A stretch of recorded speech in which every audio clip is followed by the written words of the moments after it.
ini Mas Eko yang paling banyak di garis bawahi sama Mas Bang Effendi tadi. Anda dan kawan-kawan ingin menjerumuskan Pak Jokowi ke jurang.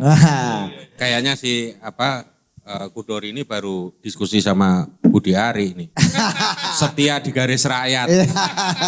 Setiadi. Gimana Mas melihat yang terakhir? Inilah mungkin yang musra dan musri ya. Itu kita jawab agak belakang. Nah, karena yang menarik justru menurut saya adalah apa kondisi objektif hari ini. Dan apa yang kita diskusikan termasuk tadi komentar dari Bang Effendi, itu adalah subjektivitas kita. Nah padahal kalau kita benar-benar belajar teori tentang psikopolitik, karena sebelah saya ini backgroundnya psikologi. Nah itu harusnya objektivitas itu yang menentukan subjektivitas. Bukan sebaliknya, keinginan kita yang seolah-olah akan mendorong supaya objektivitasnya itu sesuai dengan pikiran kita. Nah kita akan mulai. Nah semoga apa yang saya jelaskan nanti akan sampai pada paling tidak tadi yang disampaikan oleh Bang Effendi itu bisa saya jawab. Nah belum lama ini dan hampir saya di PLN itu saya kembali lagi untuk melihat bagaimana pengelolaan sumber daya alam kita. Yang kemudian juga akan terkait dengan soal energi. Yang hari ini kita atau dunia itu mengalami apa yang disebut dengan krisis energi. Nah, dalam konteks hari ini, Mas Presiden agak dekat Mas suaranya. Ya, Presiden sudah menyampaikan ya. Presiden kemarin di depan para pensiunan TNI Angkatan Darat menyampaikan secara terang. Cuma kita termasuk tadi Bang Effendi masih kemudian seperti bingung. Loh di mana kemudian nawacitanya? Di mana kemudian aspek kalau kita bicara ideologi Soekarno-nya di mana? Kira-kira begitu kan. Nah padahal jelas sekali Presiden mengatakan kita sejak zaman penjajahan hanya ekspor bahan mentah, itu satu. Kedua, kita hari ini kalau dunia perang antara Rusia dan Ukraina yang dibantu oleh Uni Eropa, kita hari ini bangsa Indonesia perang dengan Eropa. Itu yang nggak ngerti kan? Presiden sudah ngomong, kita perang adjudifikasi di WTO soal nikel. Yang tadinya kita mendapatkan keuntungan 300 triliun, sekarang sudah lebih berapa kali lipat.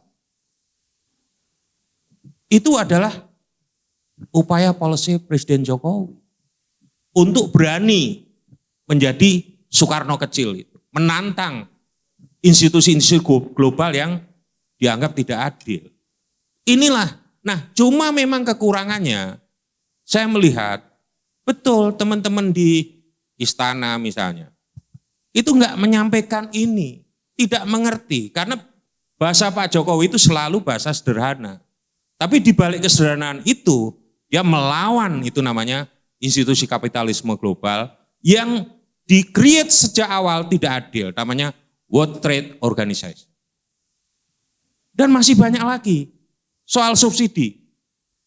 Kalau hari ini pemerintah misalnya tidak melakukan subsidi, khususnya subsidi yang tepat sasaran terhadap sektor energi, terutama juga listrik misalnya, kita sudah jatuh negeri ini. Karena apa? Seorang pemimpin yang berhasil mengelola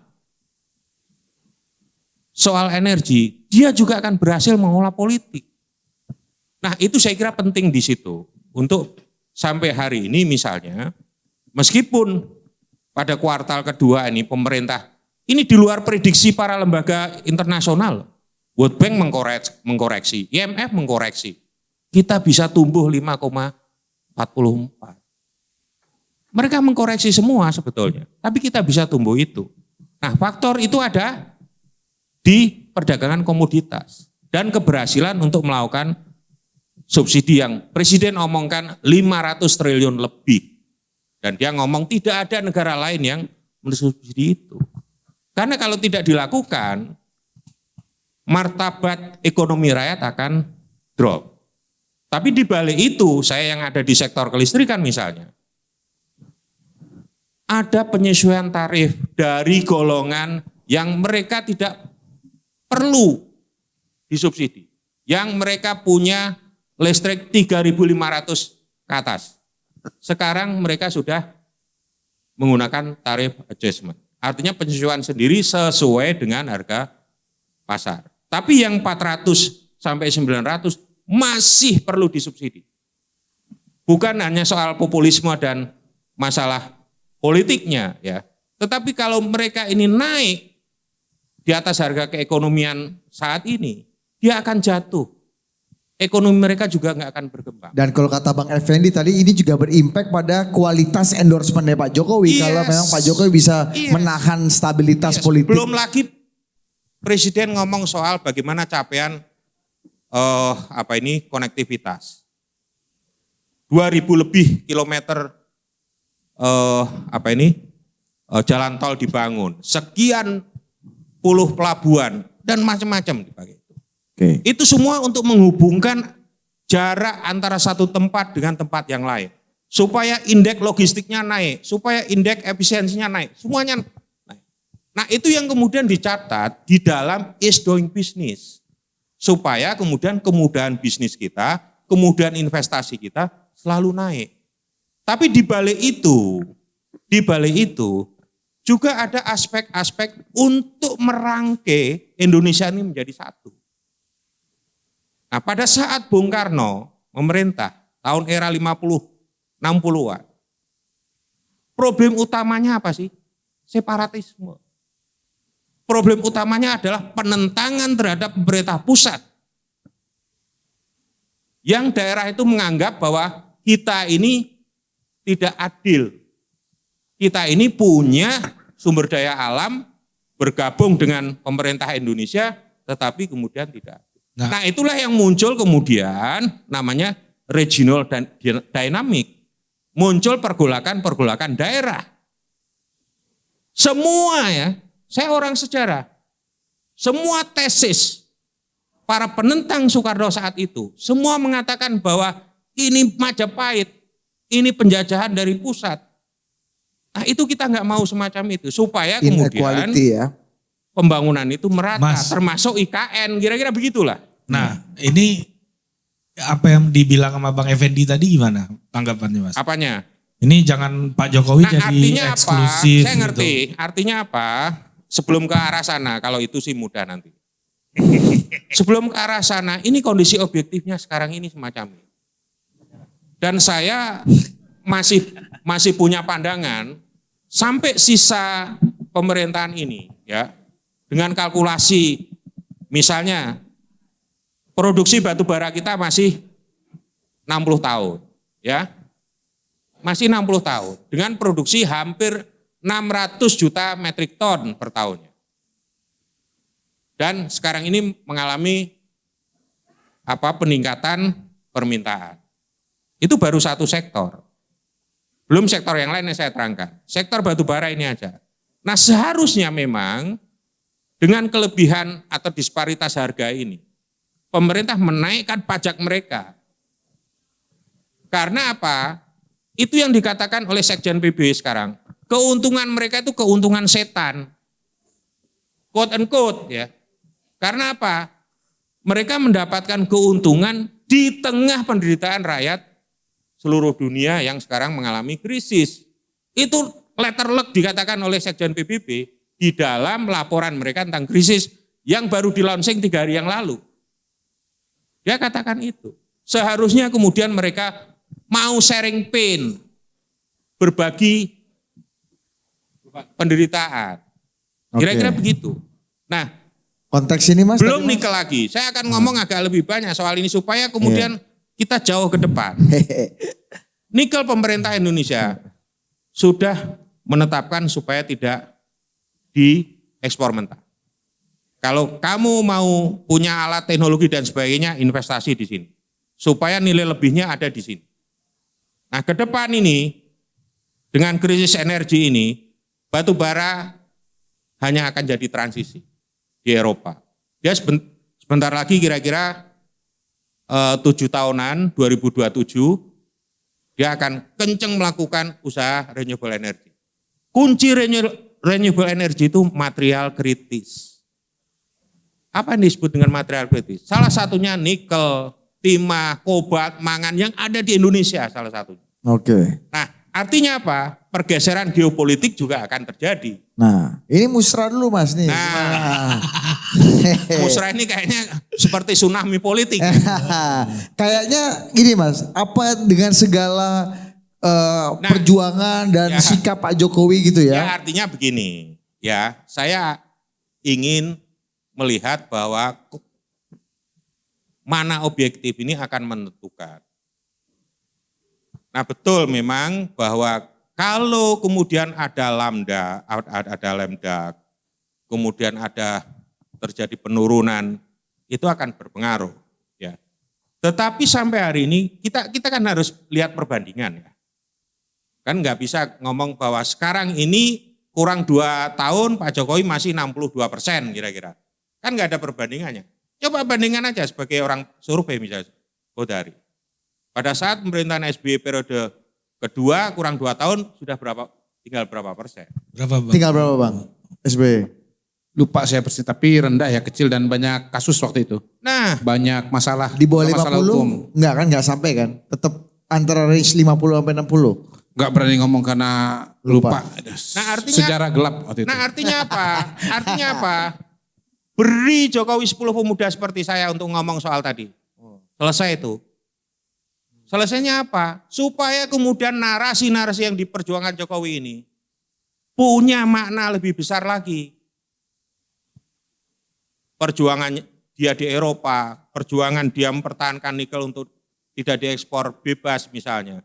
Yang kemudian 10 tahun, 20 tahun yang akan datang akan jadi sumber nikel paling besar. Mas, masalahnya image yang kemudian ditangkap oleh publik bahwa relawan-relawan ini bukan ingin mengglorifikasi segala macam perjuangan dan kesuksesan Pak Jokowi tadi dalam kedaulatan energi, dalam geopolitik, tapi justru mau mengeret-ngeret Pak Jokowi untuk ada berpihak kepada salah satu dan salah dua calon. Ya itulah makanya saya nanti akan saya sampaikan. Udahlah bikin aja pidato nanti, nggak harus Pak Jokowi, biar saya aja yang ngomong di Musra. Soal bagaimana capaian-capaian Pak Jokowi ini. Nah meskipun saya udah nggak di istana, saya akan masih mampu untuk ngomong soal itu. Dan hari ini saya agak sombong sedikit memang, nggak ada yang ngomong. Semua konteks pidato Pak Jokowi dibiarkan lepas. Coba di PPWD sudah berapa hari? 3 hari ini. Ada tulisan yang ngomong soal itu? Ada tulisan yang memanai soal itu? Ada misalnya? Nggak ada. Bahkan Pak Effendi Simbolon aja yang dari PD masih mempertanyakan soal nawacitanya. Artinya bener dong bahwa artinya ini Pak Jokowi ini nggak usah ngomong soal nawacita. Oh ini nawacita saya enggak gitu loh. Tapi ini pembantu-pembantunya harusnya merajut dan menjahit seluruh capaian Pak Jokowi. Apalagi ini mau pemilu. Bukan mau pemilu. Mau selesai pada periode kedua, legasi-legasinya itu harus dijahit. Oke, kalau narasi tadi kayak Bang Effendi bilang, kalau masih banyak mimpi-mimpi, masih banyak cita-cita yang belum selesai, apa salahnya kita tambah lagi 3 tahun. Hal-hal gini kan juga sama rasional dengan Mas Eko punya mimpi. Gimana? Tadi dia komentar kan sebelum saya komentar. Kalau saya udah komentar, dia sekarang ingin komentar, mungkin bisa tambah 5 tahun. Iya. Jadi salam 3 periode. Jadi Kodari dong. Jadi Kodari ya kan? Ya sebetulnya diskusi hari ini kita dikacaukan aja oleh total politik. Gitu. Jadi mau dibolak-balik tapi intinya semua Jokowi, kira-kira begitu. Iya kan?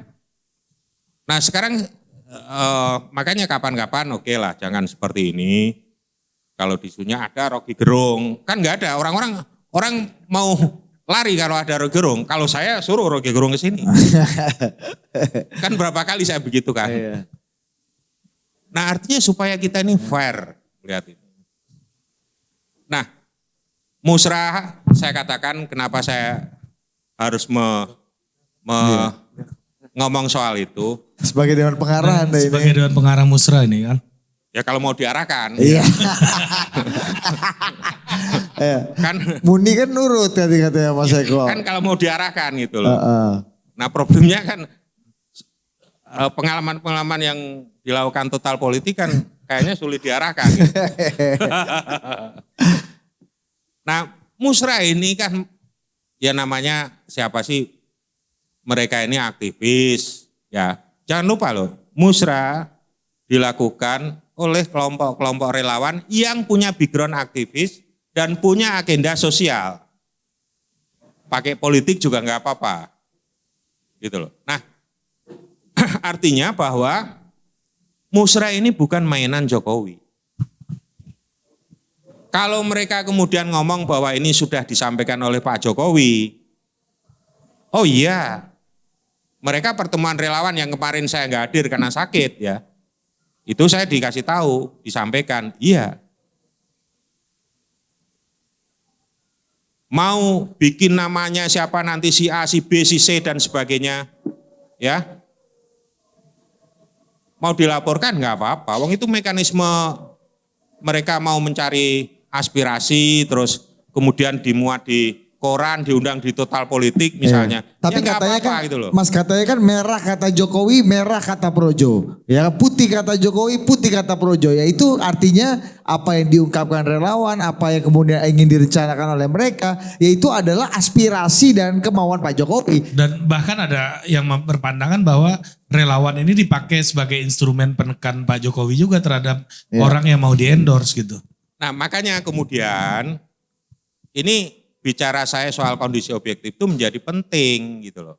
Pada hari ini ya, hampir semua orang, kecuali Anies ya saya katakan, yang kemudian ada di survei-survei Muhammad Qodori, itu semua mengapresiasi capaian Presiden Jokowi. Kecuali Anies Mas. Iya. Anies nggak pernah apresiasi ya? Loh, bukan nggak apresiasi. Mic-nya dekat, mic. Nah, dia akan mengambil posisi untuk menjadi semacam antitesis gitu loh. Nah kalau Pak Prabowo kemarin sudah ngomong, keterlibatan saya masuk di dalam kabinet Pak Jokowi bukan sesuatu yang salah, kan begitu. Di depan Pak Luhut dan para tamu undangan yang lain. Nah, kalau melihat kondisi objektif hari ini, Pak Prabowo tidak salah. Pak Prabowo juga ingin mengambil kapital politik Pak Jokowi, itu jelas. Nah kalau Anies misalnya, tentu dia akan berhitung untuk ngomong semacam itu gitu loh. Dia akan ngambil posisi antitesis. Nah sekarang ini, makanya kemudian perdebatan ke depan dalam konteks politik elektoral tadi, akan ditentukan oleh itu. Yang pada posisi antitesis dan posisi kemudian melanjutkan bahkan sampai detail, tidak hanya detail, replikasi Pak Prabowo ngomongnya. Saya juga ingin punya kabinet yang seperti ini, sampai seperti itu. Iya. Gitu loh. Nah jadi apa yang saya omongkan sebetulnya kalau mau bicara itu bicara objektifnya dulu. Bukan subjektifnya dulu. Kalau subjektifnya dulu ya nanti sektor kita bikin aja kelompok apa terus bilang si A. Iya. Karena kandidat-kandidat ini kan nggak susah untuk muncul dari kelompok-kelompok yang sudah ada di survei itu. Nah sehingga posisi politiknya adalah harus jelas. Nah kalau sekarang ini misalnya ada Mas Ganjar sekian persen, ada Prabowo sekian persen, itu udah hampir 50% lebih loh. Anies hanya sekian persen. Nah dua-duanya ini adalah akan meneruskan Pak Jokowi, gitu aja. Kecuali Anies. Iya, Anies bukan berarti tidak melihat objektifisnya loh. Tapi dia mengambil posisi diametral itu karena kemudian ada konstituen di belakangnya gitu loh. Oke, jadi termasuk proyek-proyek sustainable seperti infrastruktur, IKN itu udah pasti akan punya masa depan yang kurang baik lah ya. Iya. Ya. Ya, saya kira itu. Coba aja sampai hari ini dia pernah ngomong soal proyek-proyek itu atau enggak. Nah ini soal kapitalisasi politik aja. Menurut saya itu aja. Nah kalau saya sih urusan pilpres yang akan datang ya mana yang saya kenal, mana yang dekat gitu aja lah. Berarti Mas Ganjar apa Pak Prabowo nih? Mas Ganjar apa Pak Prabowo? Enggak, tapi kalau kata anak rekannya Mas Eko namanya Noel, ketua Jokowi Mania, Joman itu Musra ini akal-akalan untuk dukung Ganjar aja. Iya. Gimana coba komentarnya? Kenapa? Musra ini akal-akalannya relawan untuk dukung Ganjar. resepsi mendukung Ya Ganjar. ini kan politik di antara relawan. Mereka jadi ibarat kayak apa ini motor cross gitu loh. Mereka saling bertanding. Nanti kalau sudah ini pertandingannya ternyata di gunung. Nah. Mereka nggak tahu, makin lama makin kenceng akan menyempit gitu loh. Dan akhirnya akan tabrakan sendiri gitu loh. Kira-kira itu. Berarti nggak valid dong itu ya? Kenapa? Yang dikatakan Mas Noel. Itu politik relawan. Oh, oke. Nggak valid berarti. Ayo. Nggak valid berarti. Ayo kita kembali ke Mas Mehmet. Ya, Gimana? Mr. Q nih. Nah, Mr. Q. Iya. Tadi Bang Effendi agak keras tuh ngomong soal relawan-relawan ini. Iya. Gimana menurut Mr. Q tadi? Ya, sementara wajar ya. sementara Muni bilangnya bahwa merah kata Jokowi, merah kata dia. Iya. Gak mungkin kita ngomong gini kalau Pak Jokowi Nggak mau. nggak mau. Nah, itu aja deh. Itu yang kemudian lu pikir aja sendiri. Itu nggak mungkin dari kita. Gitu. Ya Itu katanya Muni. kalau istilahnya Mas Eko kan Projo, Bara JP, Joman ya. Itu ibarat motor cross. Maka relawan dengan partai politik itu ibarat ojek online dengan ojek pangkalan gitu. Jadi yang merasa punya lapak ya, yang merasa punya kemapanan, yang merasa menjadi penguasa itu kan opang gitu. Tiba-tiba datang aktor baru namanya ojek online Iya. gitu. Mendisrupsi opang ini kan. Mendisrupsi yang memakan kaplingnya gitu. Nah partai politik di Indonesia ini kan bercita-cita bahwa semua pengambilan kebijakan, semua pengambilan keputusan itu sudah cukup dipenuhi oleh partai politik gitu. Oke. Karena ya partai politik itu di dalamnya ada fungsi agregasi, ada fungsi edukasi, ada fungsi kepemimpinan, regenerasi dan seterusnya begitu. Jadi ya saya melihat bahwa partai politik itu sedikit banyak agak terganggu lah dengan eksistensi partai Relawan. Eksistensi para relawan. Jadi ini gitu. biasa aja ya karena memang terganggu lapaknya aja ya. Biasa ya tadi motor cross dengan motor dengan mobil lah kali ya. Iya. Istilah yang lain mungkin motor dengan mobil Tapi berebut di jalan. Apakah nanti pilihannya udah pasti beda antara pilihan relawan dan pilihan partai politik saat Nah ini? Pak Jokowi ini kan dia berselancar di antara dua karang gitu. Karang partai dengan karang relawan gitu. Dua-duanya sama-sama penting buat beliau. Partai itu penting dalam rangka pengajuan semua proses pencalonan formal kan harus tanda tangan partai, harus lewat partai. Mekanisme menjalankan pemerintahan kenegaraan itu lewat partai. DPR isinya partai. Pak Jokowi sebagai eksekutif nggak bisa jalan sendiri tanpa ada kerjasama dengan DPR yang notabene isinya partai. Tetapi beliau sendiri juga menyadari bahwa sebagai calonnya rakyat, ya apa kata Bang Effendi tadi itu, yang nggak diduga orang, kekuatan beliau itu kan ya rakyat, ya relawan gitu loh. Relawan itu, Mas ini tak bantuin Mas, relawan itu adalah perwujudan dari rakyat Indonesia. Relawan-relawan ini adalah Semar, Petruk dan Gareng dari semesta rakyat Indonesia gitu. Dan Pak Jokowi balik lagi kalau saya yang ditanya, apa partainya Pak Jokowi? Rakyat. Partai politik ini semua ini terpaksa menerima Pak Jokowi. Saya pelan-pelan, terpaksa menerima Pak Jokowi. Iya, begitu rakyat ngomong saya mau Jokowi, langsung, oh iya deh. Karena mereka tahu bahwa kalau nggak dipilih rakyat, tidak mendukung pilihan rakyat, maka mereka akan liwat gitu loh. Pola itu masih sama nggak? Pemilik tiket ini masih rela nggak? Yang menarik dari Sudah 10 tahun nih. Iya, yang menarik dari Pak Jokowi adalah fenomena kerelawanan yang muncul di tahun 2013-2014 itu ternyata itu cukup awet gitu. Kan ada calon presiden ya yang pada suatu ketika di negeri tetangga itu sempat punya fans club gitu. Nggak pernah disebut relawan itu. Populer juga gitu pada masanya ya. Tetapi saya ingat kok, kan saya udah jadi analis politik lama gitu. Nggak ada yang nyebut relawan itu, nggak ada. Volunteerisme itu nggak ada. Disebutnya tuh fans club begitu. Titik fans club. Ya. Saya ulang ya, titik fans club. Gitu. Titiknya 3 huruf. Jadi fans club. Nah itu ternyata bertahan gitu. Nah ini kan menjadi menarik. Sebetulnya ini bisa jadi tesis atau disertasi sendiri. Kalau teman-teman di ruangan ini ada yang lagi S2 atau S3. Pak Jokowi itu menciptakan sebuah fenomena kerelawanan. Gitu. Nah kerelawanan ini itu ibaratnya ya satu di antara dua sayapnya Pak Jokowi. Ada sayap partai politik, ada sayap kerelawanan. Bahwasanya antara sayap kanan dengan sayap kiri itu ada persaingan, ya wajar.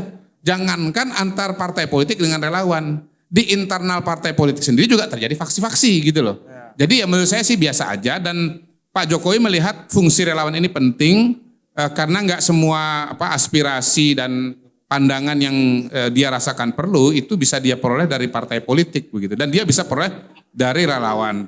Nah soal apakah kemudian relawan ini nanti sebetulnya menyuarakan yang apa dan bagaimana, pada titik itu kita harus bicara metodologi. Pertama misalnya nih ya musra ini mekanismenya kayak apa sih? Apakah kemudian yang ditanya itu masyarakat umum, yang kemudian dipilih dengan metode random sampling, misalnya begitu, seperti yang dilakukan oleh lembaga survei. Nah, kalau itu yang dilakukan, dugaan saya ya hasilnya nggak akan jauh-jauh dari hasil survei, karena metodologinya kan sama gitu loh. Ya, respondennya siapa sih yang ditanya ini? Mewakili rakyat ya? Iya. Tapi kalau yang ditanya adalah anggota relawan atau konstituennya relawan, maka dugaan saya, ya nama yang muncul itu ya tergantung kepada rumusan pertanyaannya. Kalau pertanyaannya pertanyaan terbuka gitu ya, dan yang ditanya adalah konstituennya ya relawan-relawan ini gitu. Mas Eko tuh apa sih nama relawannya? Punya organisasi relawan nggak sampai? Semuanya. Barji Barbe, bubar Punya siji, nggak bubar sampai KB. Punya organisasi relawan nggak sampai itu? Mas Eko punya organisasi nggak? Misalnya kan Budi Ari kan Projo, terus Bang Uce itu Bara JP, sampean apa? Kalau saya kan nggak punya relawan kan? Nggak ada anggota relawan, bukan ya? Bukan, makanya salah kutip aja orang-orang ini. Oh iya, anggap saya relawan. Iya. Mas Eko semuanya. Beliau ini relawan, tapi relawan individu gitu. Gitu, relawan individu bukan relawan organisasi ya. Nah kalau yang ditanya adalah relawan, itu kan lebih mirip dengan konvensi presiden di Amerika. Misalnya Demokrat bertanya kepada konstituen Demokrat. Republik bertanya kepada konstituen Republik. Sistem konvensi gitu. Ya, kalau itu yang ditanya, itu maka kemudian tergantung kuesionernya. Apakah pertanyaan terbuka? Apakah pertanyaan itu di dalamnya ada nama Pak Jokowi atau tidak? Apakah pertanyaan itu ya hanya nama-nama yang di luar Pak Jokowi gitu loh. Kalau pertanyaannya pertanyaan terbuka atau ya misalnya ada 5 nama nih atau ada 10 nama dan di situ ada nama Pak Jokowi, saya hakul yakin yang akan paling banyak nanti ya Pak Jokowi. Loh iya, namanya juga relawan Jokowi gitu. Ya kayaknya hasilnya Iya. Kayaknya hasilnya itu. Jadi musra udah diputuskan hari ini. Loh iya.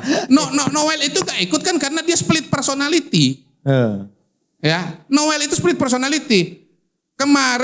Kemarin dia Joman, hari ini dia GP Mania. Hari ini GP Mania, besok dia balik Joman. Begitu Pak Jokowi ngomong ojo ke susu gitu ya. Yang tadinya dia GP Mania, dia balik lagi jadi Joman. Dan kita masih kutip pula kan. Loh, iya. Enggak, jadi Ini kan begini. Joman ini kan punya problem eksistensial. Ya, musrahnya mau nanya sama rakyat, sama masyarakat, sama konstituennya. Calon presidennya siapa gitu. Nah, dia kan udah kadung Ganjar. Udah kadung Ganjar dia. Nanti kalau hasilnya keluar Prabowo atau dalam pilihan itu ada Prabowo, dia kan sakit dia punya masalah eksistensial tadi. Ya kan gitu. Kalau Jokpro udah nggak perlu tanya lagi, udah jelas sikapnya. Kan gitu, makanya nggak diajak. Di telepon juga enggak gitu. Kita posisinya udah jauh di depan. Kita ini udah jauh di depan. Kita ini bukan mau memotret realitas, bukan. Kita ini menciptakan realitas. Makanya keluar dari PSP. Iya, tuh orang-orang yang menciptakan realitas. Iya.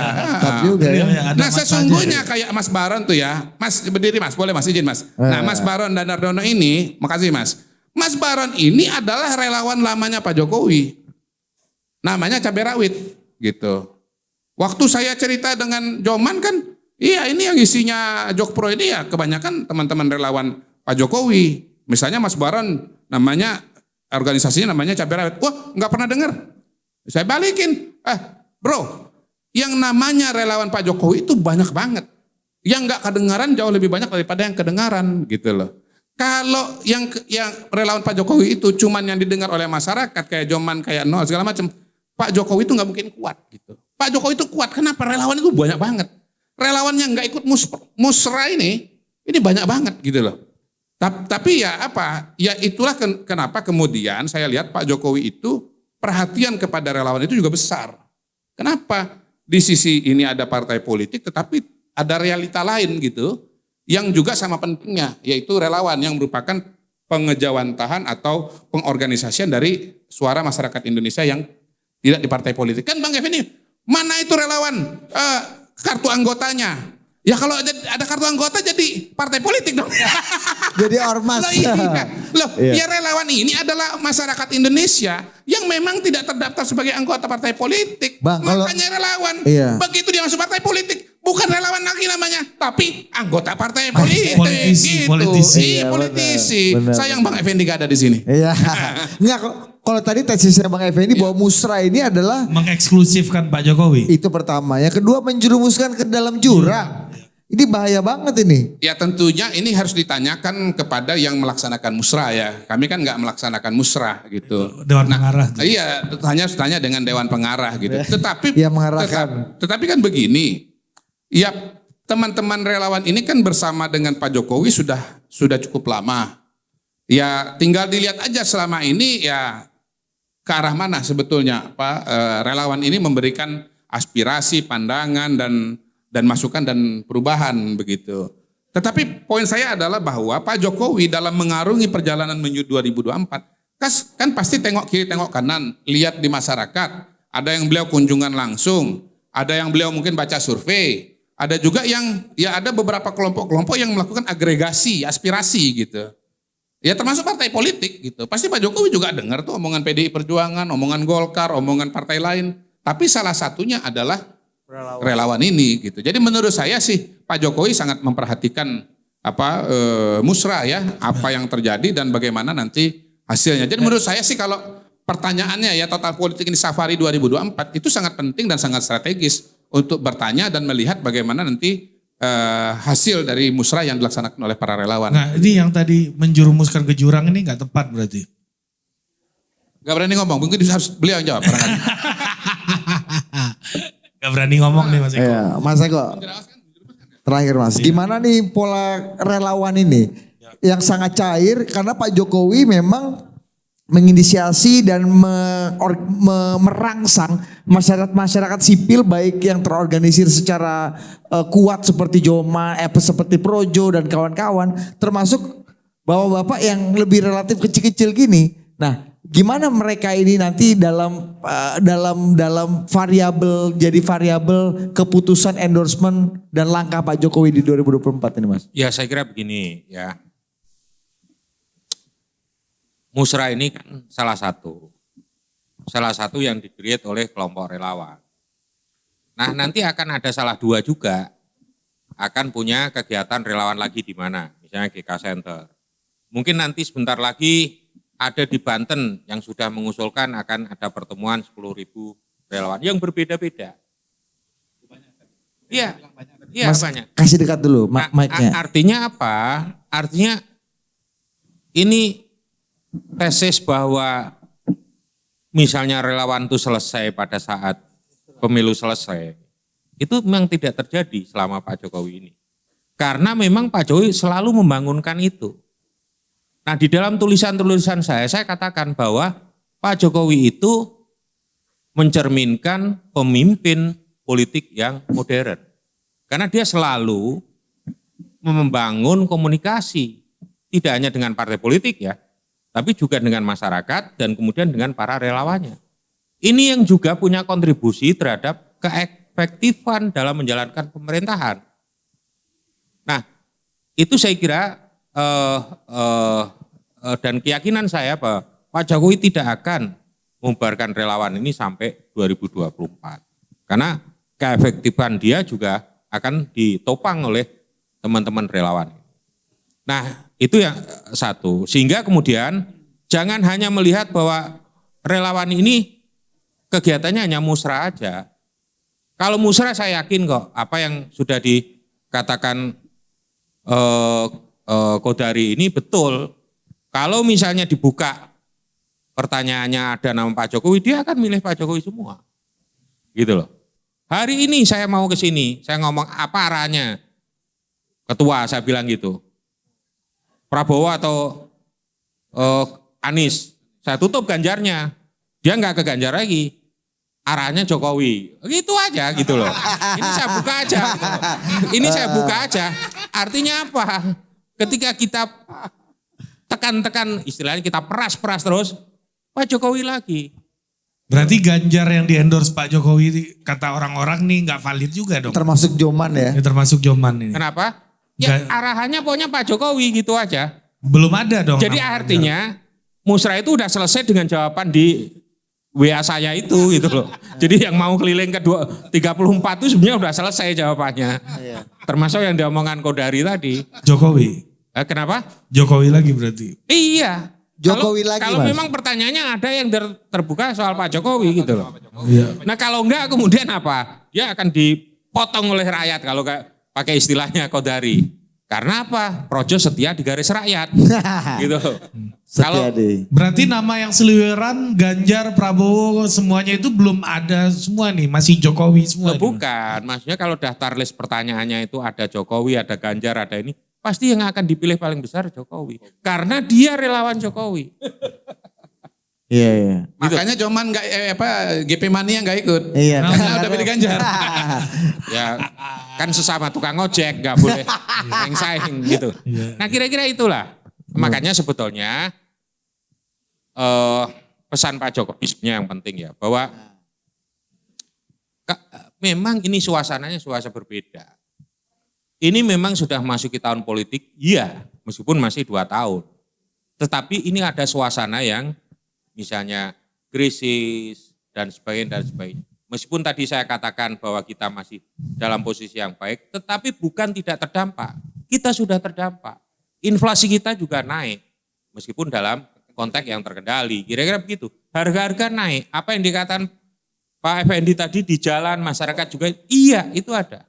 Nah dalam suasana semacam itu tentu kita nggak bisa ngomong misalnya politik itu terlalu vulgar pada hari ini.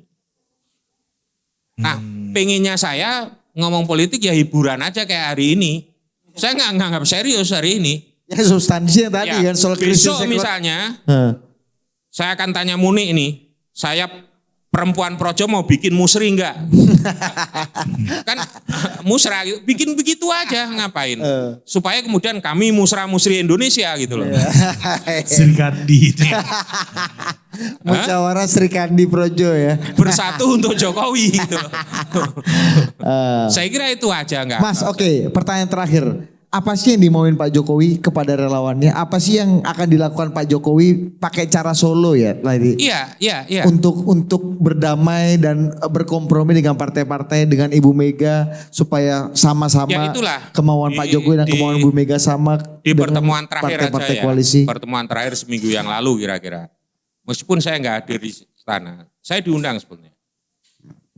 Nah, itu menyampaikan bahwa dia menyampaikan situasi global terlebih dahulu. Nah, mananya apa? Ini dilakukan di depan. Supaya kemudian teman-teman relawan juga mengerti bahwa ada kondisi yang tidak baik-baik saja. Sehingga ya dalam konteks misalnya memaknai, mengisi ruang politik 2024, itu tekanan-tekanan pada politik praktis paling tidak kemudian bisa dikurangi.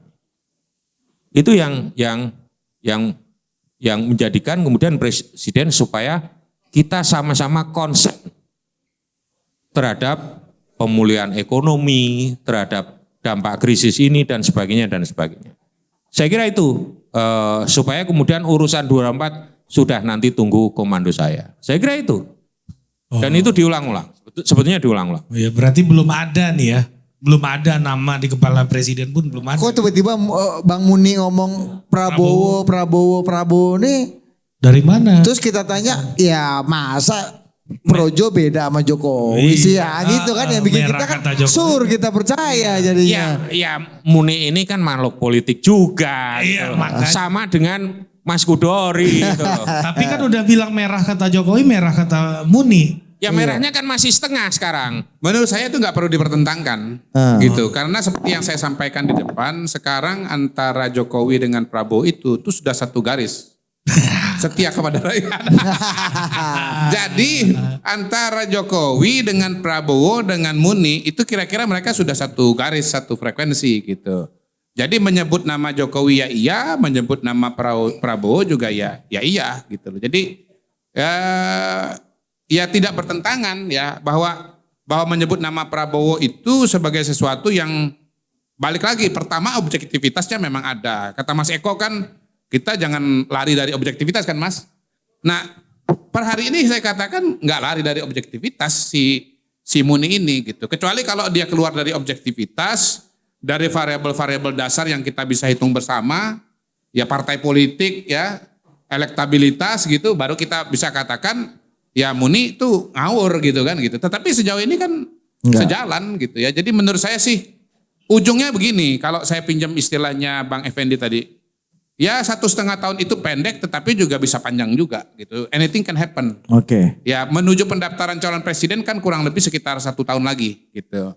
Nah semuanya nanti hasil akhirnya tadi itu akan ditentukan oleh dinamika situasi dan kondisi setahun ke depan begitu. Jadi bagaimana posisi partai politik, posisinya Effendi Simbolon, posisinya kelompok-kelompok relawan, itu perjalanan menuju puncak gunung atau turun gunung ya, yang ujungnya akan menyempit gitu loh ya, menyempit ya semua opsi nanti akan yang tidak visible akan tumbang dan opsi yang paling visible nanti akan muncul dengan sendirinya. Gitu. Oke. Berarti Jadi ini perjalanan. Berarti di kepala Pak Jokowi sekarang kita nyebut nama Ganjar, Prabowo segala macam Enggak, belum. orang urus kalau kata Pak Jokowi ya. Ya semuanya beliau pertahankan komunikasinya gitu Oke. dengan gradasinya. Jaga pelanggan lah ya. Iya. Jadi ya baca balik tadi kan beliau bapak-bapak kan udah punya skor ya masing-masing ya. Nah, harap diingat bahwa skor itu juga ada di kepalanya Pak Jokowi. Oke. Skor saya dengan Prabowo sekian, skor saya dengan Ganjar sekian. Nah, menurut Skor saya dengan- Mr. Q sebagai orang yang memahami Pak Jokowi, skor siapa yang paling tinggi di kepala Pak Jokowi? Tadi saya udah sebut tadi. Prabowo, Udah, 10. Prabowo saya sebut 10. Iya. Ganjar saya sebut 9. Mbak ya. Puan? Kan opsinya 3. Ya. Opsinya kan 3. Anies Nah, kan. Puan dong. Kan ini ada faktor, iya. Nah, Anies itu angkanya tadi berapa saya bilang? 5 gitu ya. Iya. Puan, Enggak, dua Semuanya ada, dijaga. 2. 5 yang nyebutnya enggak ada Dia 2. 5, gua 3, Mr. Q 2. Saya nyebut 5. Puan. 5. Puan. Dibatasi 3. Puan? Ntar gua ketanggor kayak waktu itu ngomong ya kan. Berdasarkan abjad terus kemudian kena dimarahin kan. Jadi dari 3 nama ini Pak Jokowi pun punya angka di kepalanya. Dan hemat saya angka itu tidak statis. Oke. Angka itu tidak statis. Angka itu bisa dinamis. Per hari dalam ya per hari ini menunjuk 10. per hari ini 10. Oke. Ganjar 9. 9, Ya, Anies Anies 5. 5. Bang, Gitu. gini. Kenapa Ganjar 9? Karena dia nggak punya partai. Mungkin secara pribadi ya dia happy, dia nyaman dan seterusnya. Anies 5? Kemudian Anies 5 kemarin di acara forum pemimpin redaksi beliau mengatakan polarisasi itu tidak masalah. Siapa? Anies Baswedan Oh, di gitu. acara forum redaksi polarisasi itu tidak masalah dia bilang gitu karena sesungguhnya panjang lah penjelasan. Iya, pokoknya. As you know lah ya kira-kira Iya. begitu. Iya. Sementara semua mengatakan polarisasi itu masalah. Iya. Ya, Surya Paloh ngomong polarisasi masalah. Airlangga Hartarto mengatakan polarisasi masalah. Bahkan AHY pun mengatakan bahaya itu masalah. Oke. Tapi begitu Anies Baswedan yang ngomong polarisasi itu enggak masalah, gitu. Makanya nilainya 5. Bang, gini. Oke. Tadi kan Bang Mehmet bilang apa Pak Jokowi akan masih punya kalkulasi dan Iya. membiarkan movement ini jalan terus. Iya, lah. iya. Mau Ganjar, mau Prabowo, mau Puan Iya, silakan iya. jalan. Iya, iya. Tapi rekan Anda Hasan Nasbi pernah bilang dia Iya, iya. bertaruh mobil Alphard bahwa Mas Anies Baswedan tidak akan dapat tiket. Apakah juga kita bisa simpulkan juga, oh berarti Pak Jokowi membiarkan orang berspekulasi tapi sekaligus membuat move untuk menghambat Mas Anies dapat tiket. What do you think? Saya kira enggak. Jadi saya nggak tahu bagaimana kalkulasinya Hasan Nasbi ya sampai mengarah ke sana ya. Saya nggak tahu tuh kenapa dia berpikir seperti itu. Tapi buat saya pada hari ini, ketika variabelnya itu adalah elektabilitas dan partai politik, kita nggak bisa coret Anies Baswedan. Kalau saya ditanya setuju nggak dengan Hasan Nasbi? Nggak setuju saya. Kalau dia coret misalnya nama-nama yang surveinya itu di papan bawah, saya nggak bantah. Ya, termasuk dibatasi 3 tadi ya. Ya, tapi kalau dia papan atas, dan saya aku yakin Hasan Nasbi kalau survei pun nama Anies itu pasti masuk dalam 3 besar, gitu ya. Kecuali kalau ternyata dia survei Anies Baswedan itu papan bawah. Coba tanya survei sama dia. Ya, Surveimu mana? Masuk 3 besar. Masuk. Dari mana mau coret? Setuju nggak Anies dicoret? Enggak lah. Setuju nggak Anies dicoret? Nggak punya pendapat. Setuju tuh. nggak Anies dicoret? Dari peluang maju calon presiden, setuju nggak Anies dicoret? Ya, ini kan kita punya kalkulasi Iya kan. kan kalau kata Lo ya nggak bisa. pengamat politik kemarin Lo Adi ya Prahitno, enggak, gitu loh. gara-gara Anies ini pemilu masih tetap ada gunanya. Kalau enggak orangnya Jokowi semua katanya. Iya, ya nggak bisa dicoret gitu loh. Pada hari ini ya Nasdem sudah nama paling banyak disebut oleh DPW Nasdem itu namanya Anies Baswedan. Kemudian ada PKS yang basis suaranya itu kita tahu pasti akan cari pemilih Islam. Dan itu adalah segmentasi yang dipilih dan dikembangkan oleh Anies. Lalu ada Demokrat yang posisinya oposisi terhadap pemerintah. Nah, gabungan 3 partai ini mungkin untuk maju calon presiden. Kok dicoret sih? Bagaimana cara mencoretnya gitu? Karena Apa argumentasinya? PKS bisa gabung ke KIB gitu kan. Iya, makanya saya balik lagi. Apa sih kriterianya Hasan Nasbi mau mencoret? Kalau saya kriteria analisa calon presiden itu cuma 2 aja paling tidak. Pertama, elektabilitas, semuanya kita bisa ngukur, semuanya kita bisa lihat, semuanya kita bisa sepakat kan begitu kan? Gitu. Kecuali lembaga survei abal-abal kan gitu kan? Gitu. Yang kedua, kursi partai. Nah, lu bagaimana membantah ini kursi partainya udah ada dari 2019? Apa Anda bisa bantah saya? Kursinya Gerindra itu 78? Kan nggak bisa kan? Apa Hasan Nasbi bisa bantah kursi Nasdem 59 ya? Lo PKS misalnya 50 berapa begitu? Kan nggak bisa gitu loh. Kalau saya variabel 2 itu, Anies itu pasti salah satu calon. Gitu. Jadi ya menurut saya sih per hari ini Berani taruhan Alphard sama Hasan Bang Godari. nggak tertarik saya. Alphard saya 2 soalnya. Coba taruh yang lain. Bisa ganti merek lain gitu misalnya. Hah? Bilang ke Hasan merek lain gitu. Merek lain? Iya. Saya tahu dulu variabel dia apa. Karena saya belum tahu variabel dia, nanti kita dengar dulu variabelnya apa. Ya. Nah, bisa juga Nonton nanti di kita Total ini. Politik. Iya, boleh. Boleh. Mas Eko. Boleh nanti ada diskusi variabel-variabel pencalonan calon presiden. Ya. Boleh. Ya. Mas Eko tutup Mas. Kalau ada variabel goib kan saya nggak tahu. Iya. Tapi itu kan pesulap merah aja. Bukan pesulap siapa tuh yang variabel goib. Oke Mas Eko, penutup Mas. Tutup. Ya, Ini musrah musrah. dan ya apakah Pak Jokowi Kayaknya tadi pernyataan saya semua closing statement semua. Oh, ya udah. udah. Ya udah kalau gitu. Sampai jumpa lagi di Total Politik berikutnya. Sampai jumpa.